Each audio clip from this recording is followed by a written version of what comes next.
Hello everybody, welcome to the Incus Learning App. Anything in this world you can explain in 3 minutes. The moment you are able to explain something in 3 minutes, you are able to revise something in 3 minutes, then you have truly learned the concept. So I advise all of you to spice up your preparation, to make it a fun. You also record 3-minute learning videos on various concepts and upload.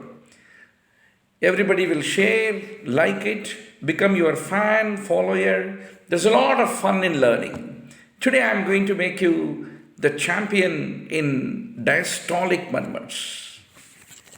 So, typically, we have discussed already, flow murmur is a systolic murmur, never diastolic murmur. That is an important principle. Typically, a flow murmur is systolic, soft murmur, and it is typically position dependent. That is very important.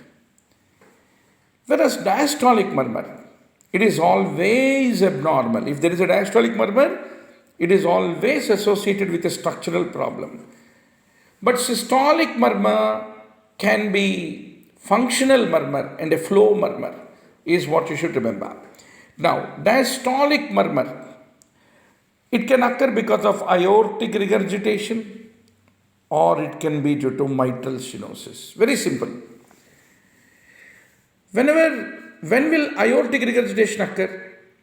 Typically when the ventricle finished its systole, it is about to relax and receive blood from atrium. That time this blood pushed during systole into aorta is regurgitating.